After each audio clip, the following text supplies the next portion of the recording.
ሰላም ሰላም ውድ አድማጮቼ እንደምን ቆያችሁ? ሰላምና ጤና አብዝቼ የተመኘሁላችሁ ዛሬ ብዙ ስላልተባለለትና ያልተለመደ ነገር ልነግራችሁ መጥቻለሁ። ስለ ውሸት እርግዝና ምን ያህል ያውቃሉ? አዲስ ነገር ነው አይደል? ብዙም የማናውቀውና ያላስተዋልነው ነገር ነው። የውሸት እርግዝና ለብዙ መቶ ዘመናት የቆየ ነገር ሲሆን በብዙ መጽሐፍቶች፣ ፊልሞችና ፕሮግራሞች ላይ ትኩረት የሳበ ጉዳይ ሆኖ ቆይቷል። የውሸት እርግዝና ህመም ነው። ይህ ህመም ብዙም ያልተለመደ ሲሆን አንዲት ነፍሰ ጡር ያልሆነች ሴት ነፍሰ ጡር መሆኗን በጥብቅ የምታምንበትና የእርግዝና ምልክቶች የምንላቸው ለምሳሌ ማቅለሽለሽ፣ የሆድ እብጠት ወይም መጠን መጨመር፣ የወር አበባ መቅረትና የፅንስ እንቅስቃሴ ሳይቀር የሚታይበት ክስተት ነው። ይህ ህመም በአብዛኛው የአእምሮ ህመም ተጠቂ በሆኑና በተደጋጋሚ ልጅ በሞተባቸው ወይንም በጠፋባቸው እና የመካንነት ችግር ባለባቸው ሴቶች ላይ ይስተዋላል። በብዛትም ከ20 ዓመት እስከ 39 ዓመት የዕድሜ ክልል ውስጥ ያሉ ሴቶች ላይ የተለመደ ነው። በሽታው ያለባቸው ሴቶች ምን አይነት ባህሪ ያሳያሉ?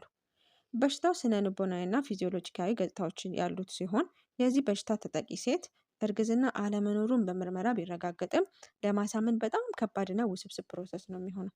በጣም የሚገርመው ነገር ደግሞ ነፍሰ ጡር ነን ብለው በስህተት ወደ ቀዶ ጥገና ክፍል የገቡ ሴቶችም እንዳሉ አንዳንድ ጥናቶች ያሳውቃል።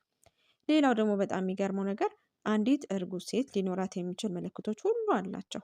ለምሳሌ ማቅለሽለሽና ማስመለስ፣ የሆድ መጠን መጨመር፣ የጡት መጠን መጨመር፣ የፅንስ እንቅስቃሴ ስሜትና የመሳሰሉት ይኖራቸዋል።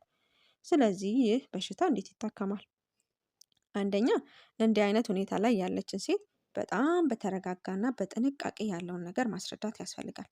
የምክር አገልግሎት መስጠት፣ የስነ አእምሮ ሐኪም ጋር ማገናኘት እና የወር አበባ እንዲመጣ የሚያደርጉ መድኃኒቶችን መስጠት እና እርግዝና እንደሌለ ማስረዳት ያስፈልጋል። ውድ አድማጮቼ ይህን ለእናንተ ለማቅረብ ያሰብኩት በቅርቡ በምሰራበት ጤና ተቋም ላይ ገጥሞኝ ስለነበር ነው። ምንም አይነት ጥያቄና አስተያየት ካለው ተቀበለዋለሁ። ሰብስክራይብ ማድረጉን እንዳይረሱ። በሚቀጥለው ምን አይነት ቪዲዮ እንድሰራላችሁ ትፈልጋላችሁ? ጤና ነክ የሆኑ ነገሮችን ሁሉ ጠይቁኝ፣ እኔ እሰራላችኋለሁ። አብራችሁ ስለቆያችሁ አመሰግናለሁ። መልካም ጊዜ